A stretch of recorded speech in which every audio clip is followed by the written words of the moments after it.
UC. College. Western Carolina University.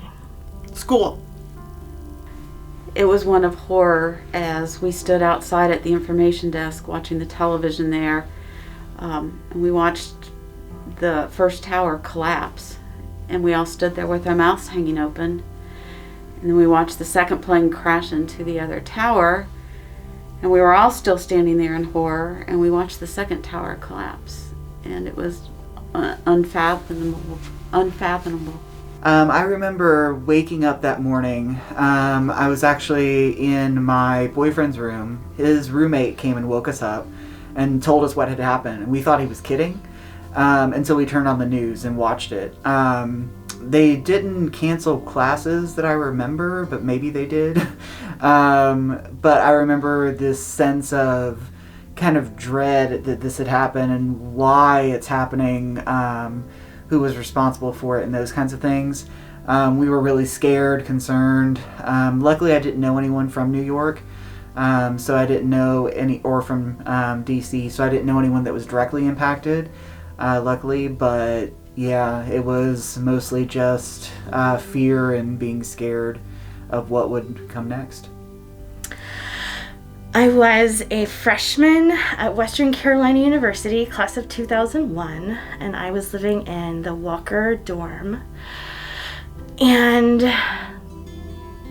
one of my friends came out of the 8 o'clock classes. They had released classes early that morning because one of the planes had gone into the Twin Towers, and there was a lot of anxiety on the campus. And someone came into my room, rushed in, turned on the television, and then right shortly after that, the second plane hit the second tower.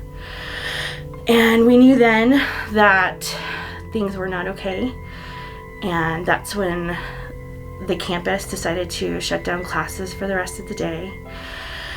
And then we started getting news about the plane in Washington, D.C., and all of a sudden we knew that we were under attack. America was under attack. And it was just very scary for all of the students on campus and the professors, the staff. There were a lot of people that knew somebody that were in the towers or at the Pentagon. And there were a lot of people that started going home because they were so scared and they wanted to be with their families, and they wanted to make sure that they could hear from whoever they knew in those areas. And so yeah, that was where I was whenever 9/11 happened. I was here in Cullowhee, and it was just a really scary day for everybody here on campus. So I was on an army base in Alconbury, England, when it happened. We were about done with school. I remember a student running down the hall yelling, "The Octagon's been hit," and thinking, what is going on? To where all the teachers were, huddled in a corner. They said over the intercom that your bus is coming to get you. Get on the bus immediately. Get all your belongings, clear out your locker, and leave. And then when we went home, my mom was glued to the TV in our English home because we lived off base. And I didn't see my dad for a week. He was working, he's an engineer for the Air Force. So I didn't see him for a week. When he came home, he just looked tired. Then our school got shut down for about 2 weeks because the army base went from, Alpha and Bravo threat levels down all the way up to Delta, where no one could go on or off the base unless it was for working purposes. My dad was supposed to be there that week. Told me he was supposed to have a 9 a.m. meeting in the second tower.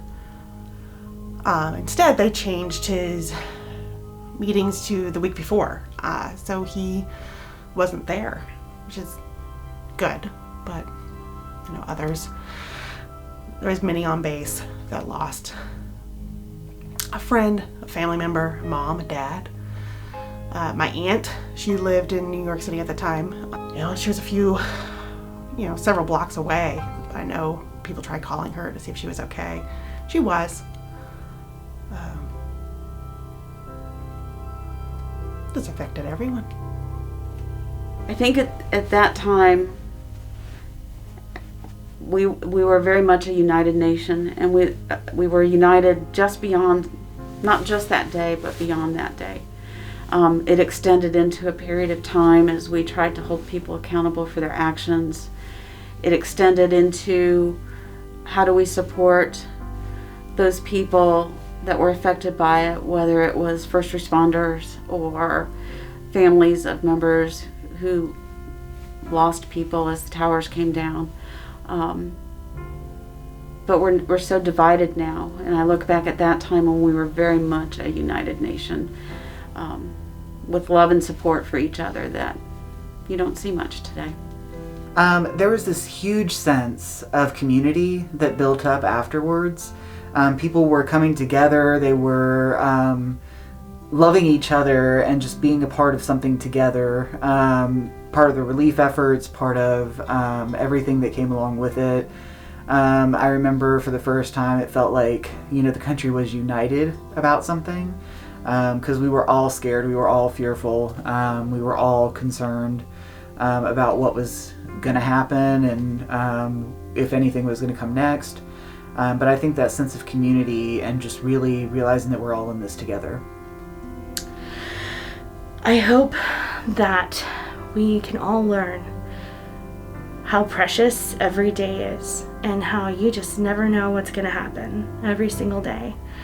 And we have to look out for each other. We're all Americans and we're in this together.